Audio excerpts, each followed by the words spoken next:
There you are, rock bottom, at the lowest point, pretty close to not being able to wear that dad mask of "I'm good, I can handle this" in front of your family and friends. Well, it's time to wake up and put on your war paint. Failure is a bruise, not a tattoo. The way back isn't easy, but once you go through it and look back at that struggle, you'll wear it like a badge of honor. You owe yourself the best possible future life. And if you're going through hell, keep going. Welcome back to the Fit Fat Dad podcast. So it's been a minute since we last spoke. We're going to switch things up a little bit. We're going to call this the Fatherlead, get it? Fatherly series. Because we believe that when the father leads, then the family wins. So for those listening for the first time, I'm Graham, Big G, dad, offensive lineman at heart, and consistently losing the battle with fighting the dad bod. May look a little thinner than you last saw me, but just because I got the upper hand doesn't mean the dad bod's not coming from me. I will be joined later by my co-host, Jay, fella dad, Marine, and he believes that if you're going to bring a title belt to a wrestling match, your ass better be prepared to defend it. But today we're going to talk a crucial topic. We're going to get a little deep. We're going to pull at the heartstrings a little bit. We're going to talk about taking a licking and keep on ticking, digging out after you hit rock bottom. When life throws you that punch, when you don't want to get up, when you want to quit, when everything's crashing in around you, how do you start to rebuild? So dads, I want you to picture this. 3 a.m. You're lying wide awake in your bed. Your mind's racing. How did I get here? Will the kids still respect me? How can I win her back? Will I ever be able to bounce back? Those thoughts sound familiar. Just keep on listening. Maybe it's not that. Maybe you're not laying in bed. Maybe you've pulled up in the driveway at your house and you just can't get out of the car and you've been sitting there for an hour and all these thoughts racing through your head. How am I going to go inside and tell my family that I just lost my job and no income's going to come in? Or perhaps it's maybe you're staring at divorce papers, the end of a very long marriage that at one point was successful and full of love and now has gone into just torment and bitterness and sorrow.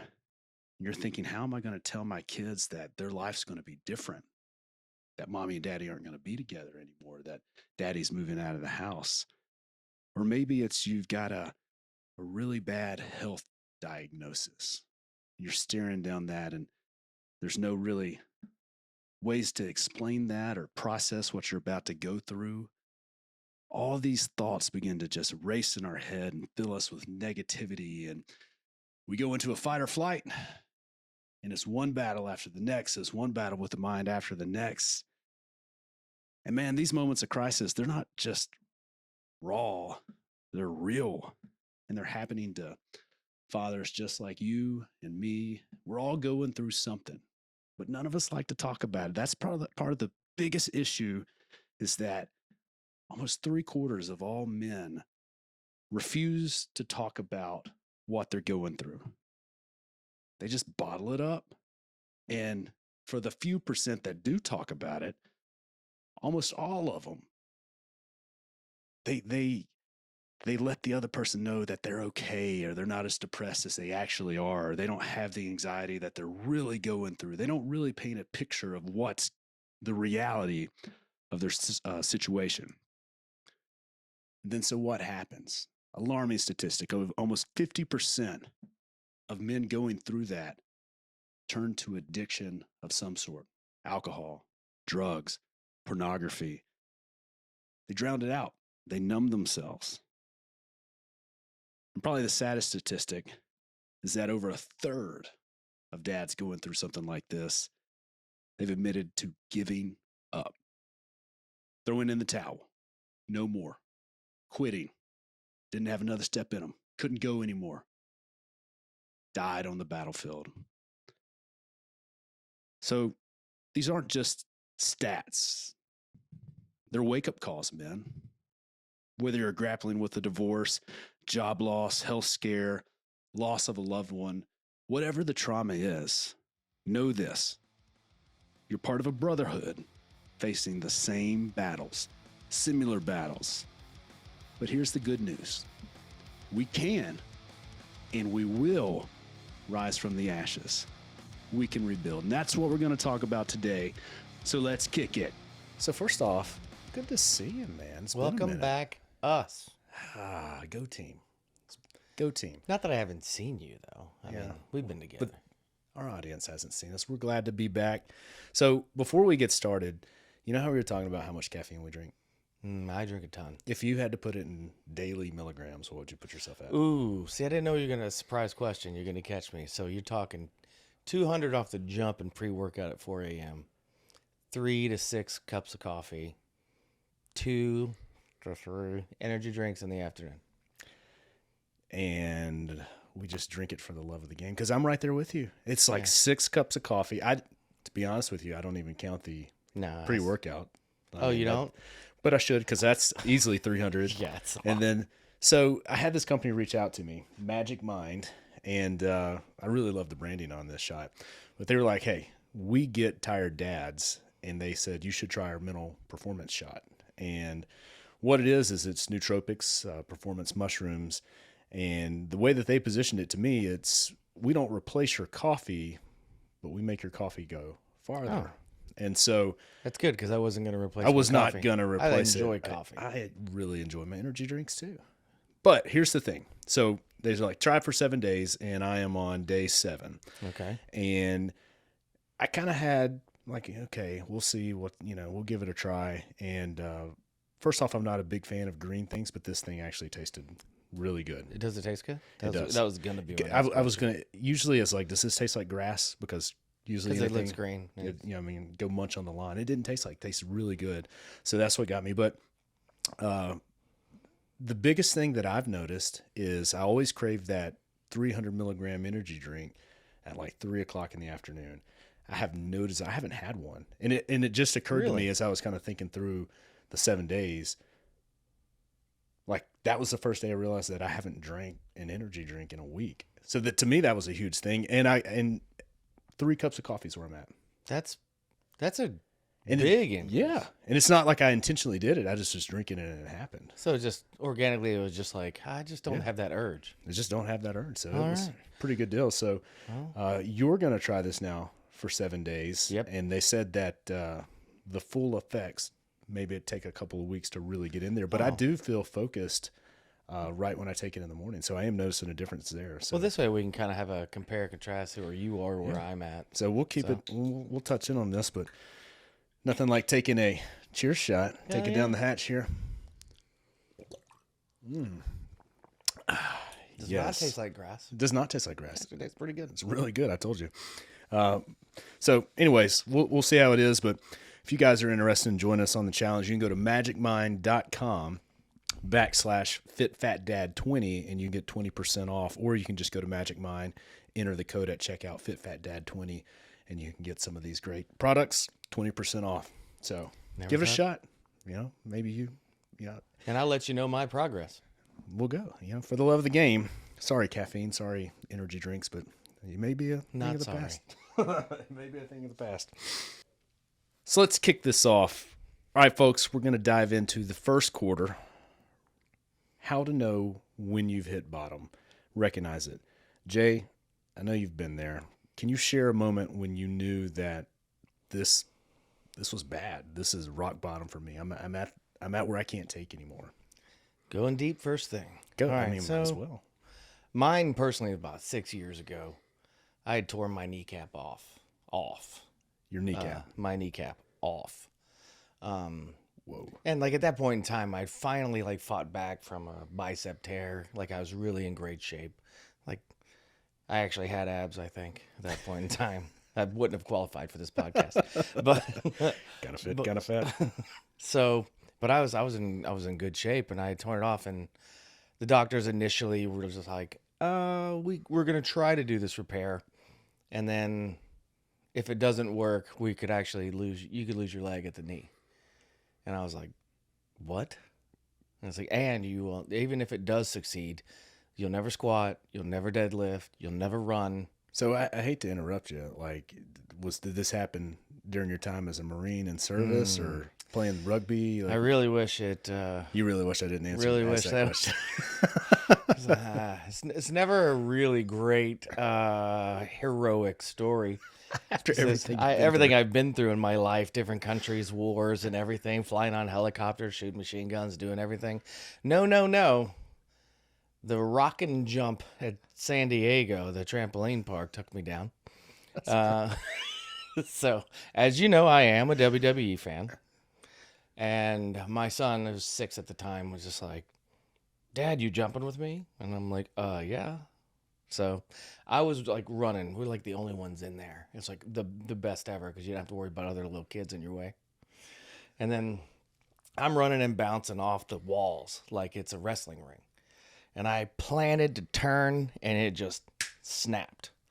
And it's a lot of pain. I went down. My wife, Christy, thought that a spring had broken on the. It's terrible. And if you're ever looking to like really shake the confidence and really, really take yourself down a peg, first the EMTs came over and I had to drag myself because I'm 30 feet away from solid ground. I'm on trampolines. I had to drag myself over there, and then because I weighed 260 pounds. It's like, hey, can you help us get you up on the gurney? Which was worse. And then as I'm rolling out, it's the first time I've ever been on a gurney or been like in public. Yeah. As I'm rolling out, there's 12-year-olds like, old man couldn't hack it. And I was like, like if you ever needed a shot to your confidence of really feeling great and you're due for a reduction, ride a gurney out of the rock and jump. That'll take you down a peg. That'll humble you quick. After everything that you've done to serve our great country and heroism, and that took you out. Yeah, Well, the old rock and jump. that was not funny at the time, but it's funny when we look back. It's funny now. Anyways, back to Seriously. back to seriousness. I honestly, after that, it was a shock to me, like not being able to do everything that I wanted to do. And my son at that point in time, my youngest son, I should say, was like really starting to run and do everything. And I was doing everything with him. And I really wanted to be there to do everything. So it was like that immediately took me like, okay, I'm not going to be able to be there how I want to be there because I wasn't able to with my older kids. So that hit me. Then my teenage girls, my daughter had some problems, and then that hit me. And then that was right before COVID when everything hit, and then I was just by myself. That hit me. And I was living in San Diego at the time. So we just bought a new house, and I literally was going, hope I make it to the next paycheck, making mortgage payments of over $4,500 a month, plus bills and everything else. And it was just, everything started weighing down. And to be honest, like I never liked narcotics, so I take it for the knee once I had surgery, but after that I was off. But I started drinking quite a bit. And like I could tell, like people were randomly stopping by. So I could tell my wife was seeing something. But I at that point in time, I didn't recognize it or see it. And I was like slowly going down to like anything, I was just negative about it. Anything that happened, I would find the worst possible outcome that could happen, and I would focus on that instead of like being in the moment, like playing with my son or enjoying the time with my wife. Then I think my son looked at me one day and he was like, "Oh, I can't wait till you can play with me again, Dad." And I was like, oh. And like my wife was doing everything at that point in time, inviting people over. Random friends would drop by, and I'm like, haven't seen you in a while. Why are you here? Like, I was just checking on you. I go, well, okay. Clearly I've got some red flags going off, but I didn't see it at the time. I only internalized that, and I was just like, I just felt worse and worse till I think at one point in time, I felt like I was just dragging my family down. Yeah. There's nothing that I could do right. I was only making it worse for them. And like almost gave up at one point. That's tough. But my 6-year-old looked at me and said, You gonna play with me, Dad? It was like That's when you knew. the switch went on. It was like, let's go fight. That's when you know, like, this is rock bottom. You mentioned something. It's hard sometimes to realize that you're there. Yeah, you don't. And It's not like because life goes on. It's not a drop off. Yeah. It's like a slow. This is happening, and this is happening. It's like it's slowed down, and like you don't recognize it because it's not an instantaneous feeling. Yeah, and it's because life goes on. Yep. You know, and I think that's part of it. You realize that life goes on and all the responsibilities that go with life, and you've just got to keep. You've got this huge thing going on with your health and your knee, and you said you almost could have lost your leg. Yeah, that was an option. So just the mental thoughts that filled your head with that had to be intense. So people ask where the podcast has been, and hey, we hit rock bottom. Yeah, we didn't, but my family hit rock bottom, and I'm not going to get into details about it, but for me, it was, you'd mentioned you had gone through injury after injury, and it was the death by 1,000 paper cuts almost. Yeah. So I think as men, as fathers, there's this strength, there's this bravado. When the big rocks in life happen, you can stand up and you're prepared and you're like, let's fight that. Yep. But when it's like, well, you have that enemy. It's one enemy. I can fight that enemy. Boom. Yeah, but it's one thing after the next thing, and it stacks and stacks and stacks, and then it just explodes. And for me, I knew I was at rock bottom because the only place I wanted to be was on the floor. Yeah. And that's wild to think about. I don't know why I wanted to be on the floor. I just felt that was as low as I could be. And in my mind, it was as low as I could be and as humble as I could make myself when I prayed. And it's just like, man, God, I have nothing. This is where I'm at. This is where I'm at. Like, take it all. I have nothing. Metaphorically, but literally, I mean, this is it. This is it. It's all out of my control at this point. But there was like a craving for me to just do that. But that's how I knew that it was, at a place that, man, I'm going to need some help to get up out of this. Like, some things are going to have to change to get up out of this. But I was literally could lay on the floor for hours. And that isn't a red flag. It is, but it's like flares don't shoot off and give you warning signs of as you're going. You're like, oh, that's just one more thing. Oh, that's just one more thing. And as a dad, during these times when you're feeling everything, you got your dad mask on. Yeah. You're like, nope, nothing's wrong. Can't show it in front of the kids. Everything's fine. You can't show it in front of your friends. But it gets to a point where the burden gets so heavy that whether you think you're hiding it or not, everybody knows that you're going through it. But I'll tell you this. That's why I really value our friendship. Because at any point in time, I can just, without judgment, I need to vent this.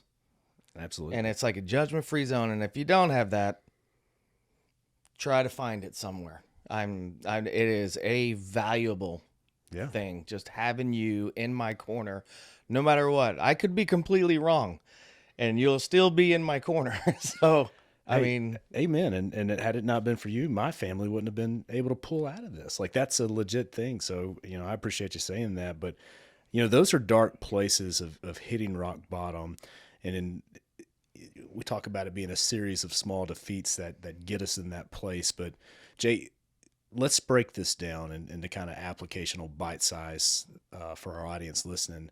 Like, what are some telltale signs that here are things that if these are happening, I'm probably close to a place where I need to make a comeback? I'll start off with, it's the opposite of the silver lining. Whatever it is, look, a puppy. It's gonna poop everywhere. It doesn't matter what it is. If there's a situation, you can find the negativity in it. Oh yeah. If you're the negative guy, I mean, these where you're trending towards. Oh, well, it's probably this, or that always happens to me. So go figure. And then you mentally put yourself further and further in the hole. So that thought process really, I think, adds to the steady decline. Yeah. And so negative thoughts are they come and then they build upon each other and then they just get heavier and heavier and heavier. And for me, it was, and when you get in the situation, you are in fight or flight and you are just, you can't think about anything than what's further in your face. I mean, it's just like a step here. I gotta make a breath here. I gotta stay alive. I gotta do all these things. But the negative thoughts, when they just get, it's crazy. We talk about the enemies.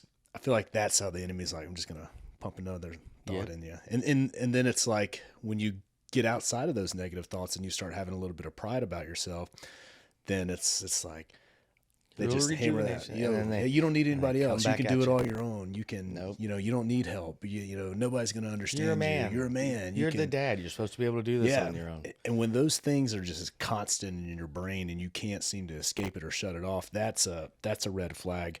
You mentioned this isolation where you just push your friends and family away from you and you just go kind of in your dark hole to die.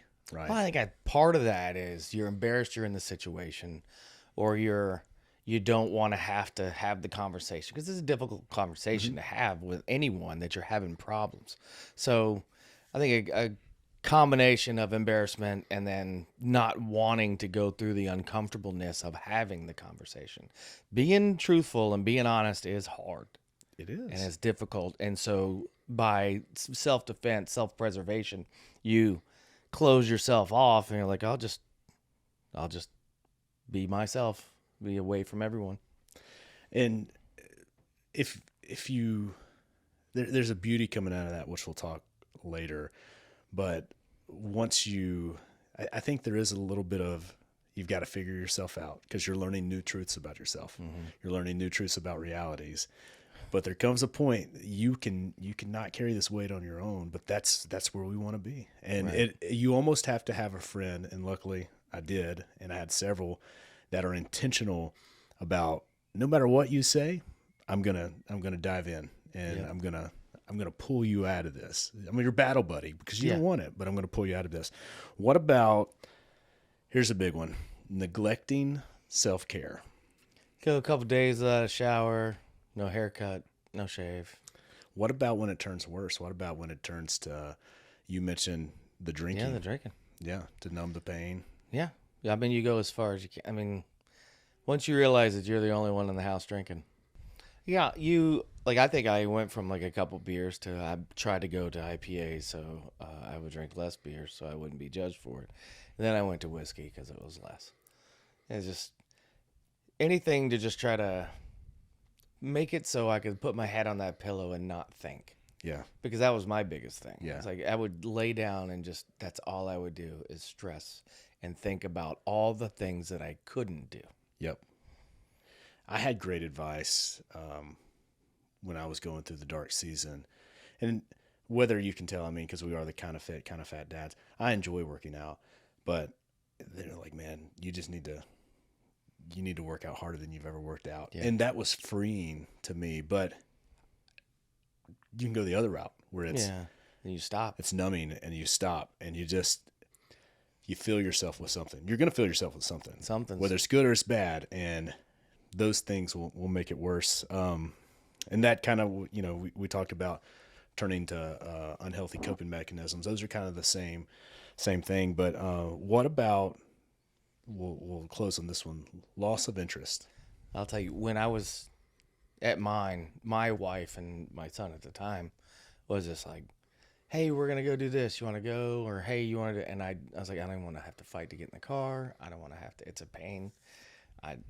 If I go, then I'm going to want to leave immediately after because I'm just done. And I want them to be able to enjoy it. So I'm like, hey, you guys just go without me. And at that time, I would go back to just being by myself and I would just continue to plummet. So I wasn't spending time with them. I wasn't with people who loved me. I wasn't with people trying to cheer me up because I felt like I was the problem. And then downhill it went. That's tough. Part of hitting rock bottom, I feel like things come really into perspective and the things that are a priority, they get real priority real quick. Like, so that's, if there's beauty in hitting rock bottom, the beauty is that if you've ever wondered what priorities were in your life, you quickly understand what really yeah. matters, because all the other stuff is just noise. All the you don't extra- care about that email. You No. don't care about going to the barber. You don't care about, did I forget, to pay a bill? None of that really matters. Your primary goals is all you're going for. Anything that's extra doesn't even exist. Yeah. And I definitely found myself in loss of interest of things that I enjoy doing, like, we'll call it self-education, reading, and just trying to be a better human and growing and learning. None of that mattered to me. The joy of my day was just gone. Didn't want to do anything. So it was an intentional effort to just get up out of bed and make that step. So I think I know the answer, but how many of those boxes did you check for what we just said? Every one of them. I think I'd hit all but If one. you're checking, which one did you not hit? I went the opposite on Yeah, the you self-care. didn't do the unhealthy Yeah. coping mechanisms. Yeah, I went the complete opposite direction on that, which was a really good thing. Hey, way to go. Yeah, And you do. You go trimmed me. up. You look great. I'm trying, bro, I'd go out with you. Oh, well, this is not that. That's a different podcast. Okay. Fine. Be that way. It is. But so here's a perspective. All these things that we're going, and kind of what I put some mindset is, what if all these hard things is just training? Exactly. Because you look back and you wear it like, look what I went through. Look what I accomplished to get back. And that's real. And it refocuses your own lens on what's really important. Absolutely. So once you're at bottom and you need to come out, you're like, oh, all that extra stuff doesn't matter. Yeah. And the struggle to get out of it is actually very confidence building as you progress through it. You just have to start. Yeah. I was listening to we'll call it a sermon. I guess pastor was talking about how God leads us in steps and stages. Mm-hmm. And these rough patches are training. So if you just don't give up, if you don't quit, you're building yourself to come back stronger, because you'll callous over that and you'll heal from that and you'll learn from that. And it's an experience. So if you just don't give up on yourself, if you just don't quit, you will advance to the next level of leadership. And that's, if we look at it as training rather than torture. Yeah. And it's in the moment, it can be torture. Yeah, but at some point you've got to shift. In the moment you may not see it, and it may be somebody else pointing it out to you. Or it may be, maybe you do see it and you're like, all right, next step, let's go. So we talked about recognizing. So now we are going to advance to the next. In our next segment, we're going to talk about, now everything's crazy. How do we stabilize it to get to neutral ground? So, but before we do that, I want to share a perspective that I had that kind of was a game changer for me. So, we can go for that, but you know what? I'll share that after the break. We'll talk about this after the break. Y'all come back after. All right, welcome back, Fit Fat Dads. We're now in our second quarter, and it's time to talk about digging out of the hole, strategies for stabilizing, right? So previous quarter, we talked about how we know that we're in there. Now we're going to talk about stabilizing.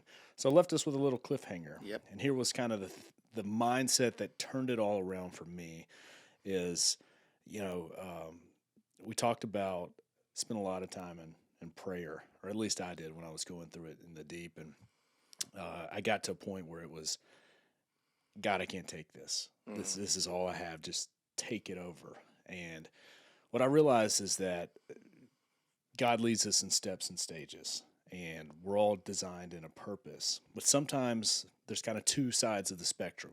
You have the one where there's guys like you and me who just can't let go of control. Yeah. And we almost have to go to a breaking point before we let go and understand that we need a higher power to take over, right? But God's always there, and he will take over. But on the opposite end of the spectrum, you have this, well, God, I gave you control and you didn't do anything, or where were you? You didn't show up. And my understanding, God is always there, but sometimes he's going to, push us a little further. So if we're on that lesser end, and we don't feel like God showed up, it may be because we need to really walk through some trials and tribulations. We really need to gain that strength and get a little stronger, right? Sometimes we may quit and give up too easy. So God knows exactly what to give you when you need it. And sometimes it's pushing us where we should have given up control a while ago. Yeah. And, I need you to get your hands calloused. Yeah, I need you. And then the other, hey, I'm going to need to push you a little bit further. But long story short, it was God's always there, regardless of how you feel in that trial and tribulation or situation. So that was something that really changed it for me. And it really took me getting to a point where I probably honestly should have given up control a long time ago, but I just held on. But once I did, things really started coming into place, and it's almost like it had to break before it got there. But we'll now talk about stabilizing. So, Jay, getting back to your story, you talked about the key moment where your son said, "When am I going to get to play with you again, Dad?" So talk to me about what was like your initial first step to getting out of the hole and stabilizing the situation. After he said that, that was the trigger. That was the get up, style, mix in the back of my brain going, get up. You can do it. I didn't hear no bell, But the second hammer fall, I guess, of that is I changed physical therapists, and in the beginning of everything, every doctor said, "You're never going to squat again. You're never going to deadlift again," and those are things that I like to do. Running was not an option. I wasn't going to be able to run with my kid. Coaching was not going to be a thing. So I went to a guy named Josh Ostrom, actually, in San Diego. Shout out. He, on initial take-in, just gave me the, why not? And I said, well, the doctor said. And he goes, well, why not? Why can't we do this again? So that really resonated with me. I didn't have to take the, you're never doing this again. He was like, let's actually do that now. Now that's our goal. And running was my goal, although I don't run that much. Lifting, deadlifting and squatting, and also being able to run on the field and coach my son was the goal at that point in time.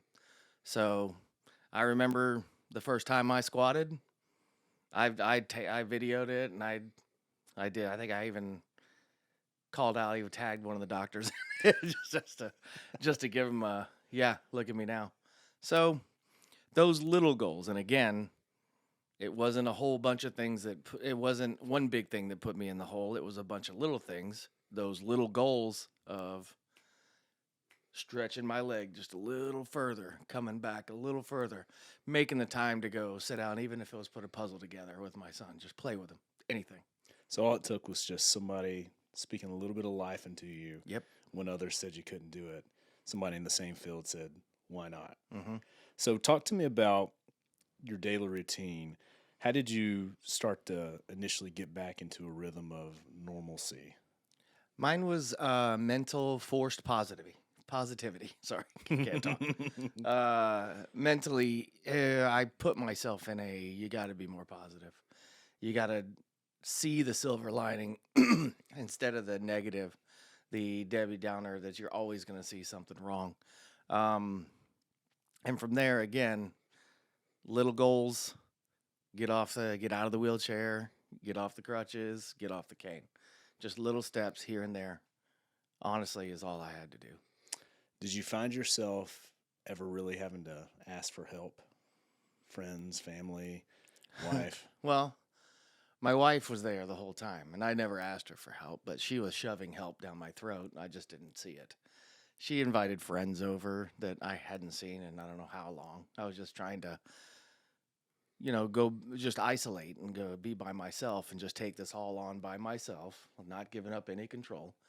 And she was there. She was there the whole time, just trying to throw different ideas at any idea. She'd throw it at the wall, see if it'd stick. She invited my friends over. We had a barbecue. She forced me to go to another barbecue where they had catered everything for me. Like I didn't feel like I was the odd one. So, wife the entire time. Killed it, honestly. Isn't it amazing how stubborn men like ourselves know we need help and Yep. can't ask for help, but those around us know we need help. Yeah, she just did it anyway. So I'm grateful for those that know we need help. And we talked about friends just pouring in. And even when you're like, we got the dad mask. I'm fine. I don't need help. I can make it. Everybody knows you're going through Yeah. something. And I'm thankful and I'm grateful for people like that. For me, when I was going through my situation, everybody kept recommending counseling.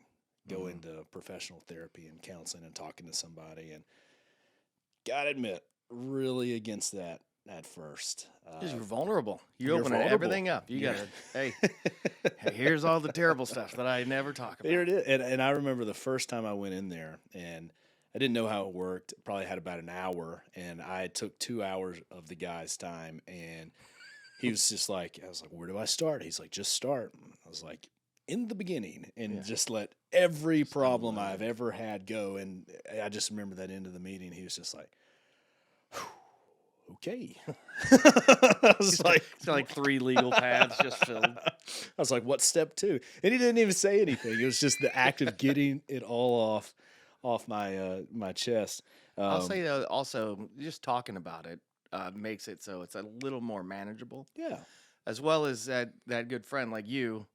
If I'm going through something, I can vent it without any judgment, and we're good. Like I feel like just talking about it, even with your best friend, you just talk about it. It's out in the open. You don't feel like now it's a shared issue. It's not like I'm dealing with this by myself. Yeah. No, So- absolutely. And to speak more into that, it's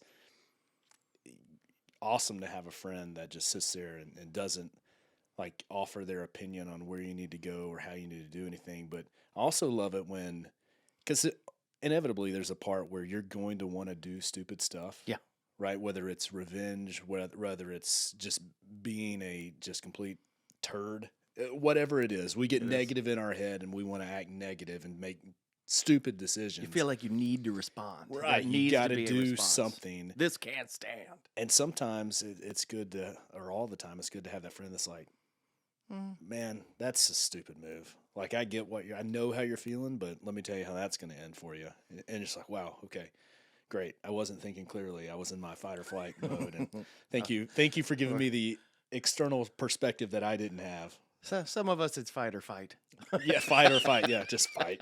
There's no flight. It's just fight. The fight response. So, how has your perspective on life changed since you've gone through this experience? And I know you've had several experiences, but did they build upon each other, or do you feel like you're better prepared going through it, or it's like, hey, man, when you hit rock bottom, you're just going to hit it, and you're just going to have to build yourself out? Differently You every do time. recognize signs of it a lot more. I'd say that. But I still do my forced positivity. But the difference is now really appreciating the moment and where you're at, and you recognize. And I think a lot of guys don't do this. They just like things are good. Like I'm happy. Like this is. Now I don't always have to be striving to do something. Sometimes I can just sit back and play with my kid and things are good. Things are the way they're supposed to be, and you can appreciate what you have instead of always looking to maybe what another family has or what somebody on TV or some entertainment industry person has.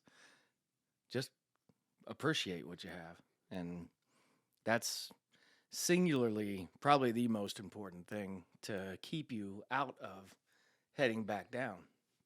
Because even if something does happen and you appreciate what you have, you kind of manage that. There's peace in the stillness. Yeah. And you don't feel like anything is still when you're going through hell. No. But when things finally do break and there's that just calmness that has not been there, it's like, I almost forgot what it means to just sit here and have gratitude. Yeah. Well, you didn't appreciate it before Yeah. because you weren't under it. Yeah. Yeah. Or even things that you may not have appreciated prior to the collapse, you have a different perspective on them now. And you have gratitude to that. And it may motivate you to be better in those areas that you weren't necessarily great at or good at, or maybe you're just terrible at it before. But that perspective gives you the eyes to look for it now.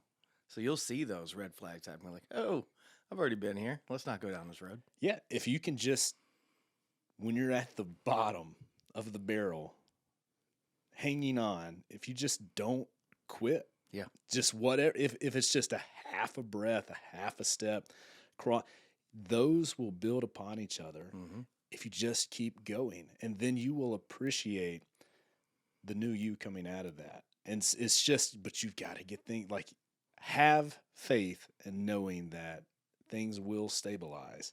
It's just really how much more can you take? And you got a whole lot more than you actually believe that you got in you. Mentally, we quit well before. Yeah.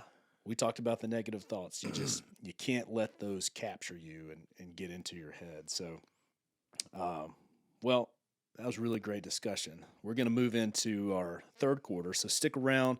We're going to take a little bit of a break. And when we come back, we're going to talk about the framework about setting goals and getting our minds focused on our recovery journey. So we'll start sharing more about one step at a time. So we'll come back after the break. See you. We are going to take a little break, get back a little humor into this with our Dadlife Moment. So me and you, not quite the Nick Saban of youth football, but we have a little thing going on here. I would have had a lot of complaints. I think he had a few complaints. Yeah, you did.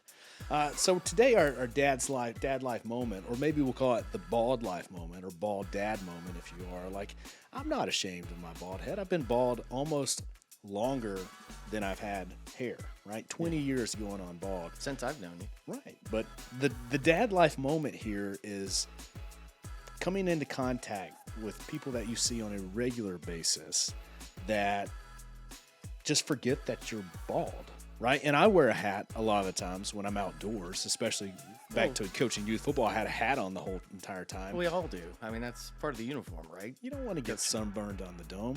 But the Dad Life Moment was, and it's happened every year that we've coached together. Yep. It's inevitably there's the end of the year party where I'm not going to have that hat on. And it's amazing that the people that I saw every day, the parents that I saw every day, when I don't have the hat on, Oh, where'd he go? they're like, Graham, who are you?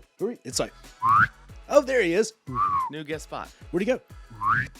There he is. He's back. And it just blows my mind.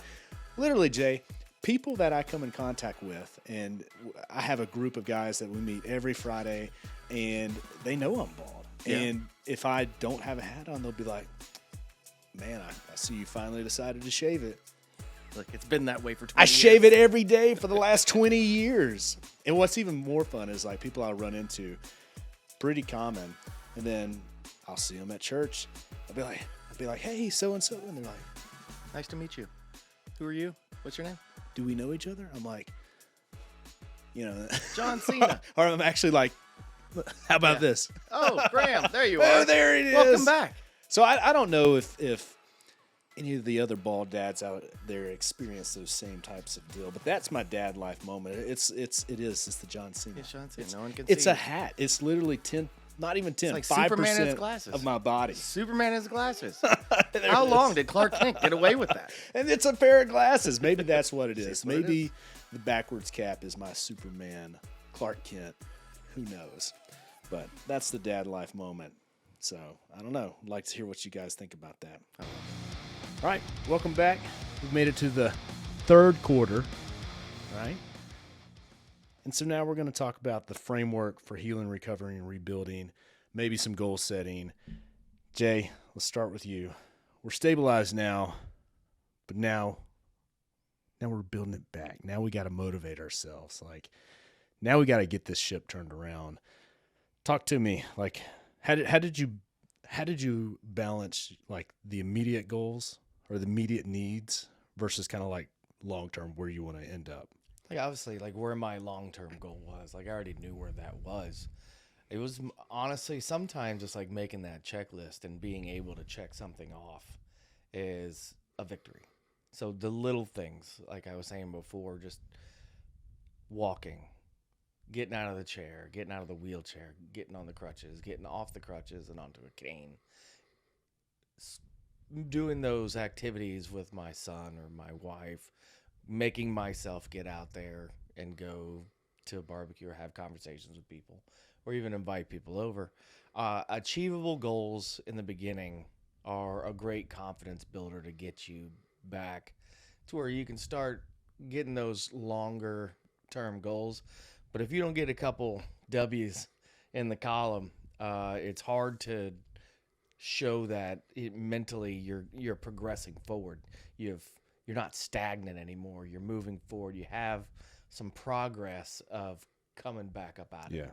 So it was the little wins. It right? is. You I just think had to stack them. Kind of like how you got in the hole. It wasn't one big. All those little losses kept taking you down. Yeah. I think even if they're manufactured, I mean, just little goals here and there to build your confidence level back up is immensely important. Yeah, it's like the Nick Saban version of the process. Right. Focus on the process, and you'll get the championship. But take care of the little things. Was there like a specific technique or tool that you used to track progress, or did you just kind of have it in your mind? Like Mine was all mental. Yeah. Honestly, it was. You could. I probably, and it sounds odd, but I tracked mine on the amount of people kind of catering to me, how that dwindled as signs of success. yeah, You know, let me help you, like, and it's like the pity versus the pity, yeah, that went away more of, there's Jay. Jay's back. You know what I mean? So as the numbers of just condescending, maybe it wasn't condescending, maybe that was in my head. But yeah, but mentally, you could see their. I felt their reaction to me wasn't the same, and so the people as that reduced, I felt like, okay, I'm getting there. I'm gaining speed. So Yeah. Well, for me, like it's crazy enough. It's crazy what you set your sights on when you're going through something that could be completely unrelated to this. But me, it was like, I'm just going to pour into like improving myself. And man, I had tried for so long and tried everything, like worked out, like broke my body and tried all these diets and fads and just could not budge the scale.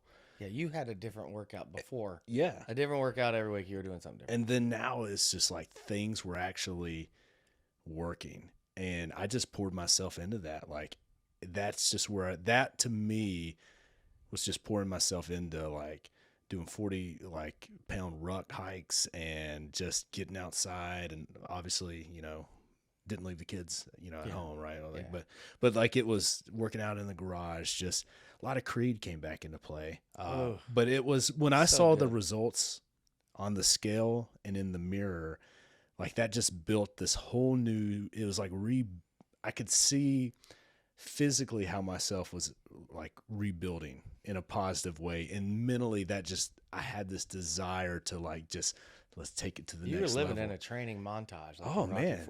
And it was definitely in fight or flight, and you're right. But like my discipline was so crazy focused. The intensity of my discipline, like you could have put any sugary snack in front of me and I had no desire for it. It was like chicken and broccoli, give me more. And now like that I'm out of the fight or flight, it's like, here comes that the sugar and it's like the sugar, it's just, now that your body can release, it's in that. So, it's not healthy to stay in that. Yeah, it's not healthy to stay in that, but was there any techniques for you to kind of maintain consistency or did you have any setbacks? Everybody has setbacks. I think it's very important to realize that it's just a setback. Like even now, I recently had shoulder surgery. Yeah. And I have forced my mind now. And like everybody's like, oh, shoulder surgery. And I'm like, it's just another comeback. Yeah. It's just another comeback. That's how I say, and that's how I stay. My mind frame says, yeah, it's just the next comeback. Don't worry. Yeah. I'll be back. Yeah. I actually told somebody today that I was giving them a head start on this year. I love that. So I was it's like, so you better, I'm just making it because fair I'm for coming. everyone else. Yeah. Once I get back, wait for it. I love that. That was just such a positive statement in a negative situation. I'm giving you a head start, so you better get into training right now. Because I'm immediately, even injured, I'm putting myself ahead of you. Because I'm coming. The work is about to be in, exactly. and I am all over it. Did you find any ways of, you mentioned your therapist and your physical therapist, but did you seek any other professional help out, or was it like, you did what you needed to do by going to the right physical therapist? Picking that right one. And then again, like I said, he wasn't just a physical therapist. He talked to me the whole time. Yeah. He was a mental therapist Yeah. too. And just talk about a 100% all in on his job guy who cared about me and knew about me. I mean, that's a solid cat right there. Yeah. But I mean, had I just so happened to get a different physical therapist that only did the physical and wasn't willing to take those chances and go, things might have turned out differently. Yeah. I mean, that guy was put in my path for a reason. Absolutely. So Yeah. that's where I was. Did you take any time for yourself? And what I mean by that is, like, I know you had a lot of time. I think my problem in the was therapy. I took a lot of time for myself. I think that was my Well, problem. self-care, I guess, not self-destruction, right? I would Yeah. classify what you were. Well, I started once I started going to physical therapy and thinking and mental therapy, I'll call it too. We had a gym in the garage, and I just forced myself to go out there, and it was hard, going from a wheelchair to a bench press and putting the weights on, but just taking the time to do it, and then the confidence boost from coming out of there. So, yep, knocked out a workout. Helped me out immensely, and those little goals help get you through on the right positive mindset. Force yourself to be positive. When was it that you recognized that you're out of this dark place and I'm in probably let me ask this question. Did you ever get to where you were like, I'm actually in a way better state than when I started? Like, and what I mean by started was like before I had this injury. Did you I ever? think kind of like as you're going down, you don't realize it until you're there. Like I never, on the way back, I didn't go, well, I'm at 38% now. I'm on my way. I'm at 39. At no point in time did I do that. As I was coming back, I just felt better. I mentally interacted with people better. I took care of things in a way more positive way, and the people are working different ways. I'm geared to just go, no, I'm not doing this anymore. We're doing this. Yeah. And that was it. It was the coming back and looking back at the struggle. You're like, wow, I was really not good. And just kind of being grateful that, I know it sounds odd, but being grateful that you went through this so you can appreciate everything that you have and be happy with what you have and really have that forced positive mental attitude towards it. Yeah, it's the game film. It's the reflection of going back. And like for me, it's crazy as it seems, like just going back and watching some of the older episodes, I'm like, gosh, I look fat Archison, like Now I have I to never, be the fat one. well, we got to keep the kind of fit, kind of fat. But I was like, man, like you don't know that you're unhealthy until you're, it is what it is. And, so that's good. So that's great, man. I appreciate you sharing your story, and we're going to close this segment here, and we will head into the fourth quarter where we will wrap this up, and I'll bring us home, and we'll just kind of lay it all out for you so you can have it in easy, digestible steps. But we'll take a little break. All right, dads, we made it to the fourth quarter. Hold them up. Let's go. So it's time to recap, apply what we've learned today. So we covered a lot of good conversations today in our journey from hitting rock bottom to digging out of the hole and setting us up for the first steps of a new life and recovery. So let's recap. We started by learning how to what? Recognize. That's the most important piece of this, is when the thoughts come and the situation seems bad, it's recognizing that, hey, I acknowledge that this is overwhelming, and I'm not going to let my thoughts capture me. I'm not going to let them overtake in me. I'm going to capture the negative thoughts, replace it with the positive thoughts. So acknowledging where you're at is the first step in the game, and it's okay to be there. It happens to us all. Then we talked about stabilizing your life because things are going to get crazy. Life's going to move fast. You're in fight or flight.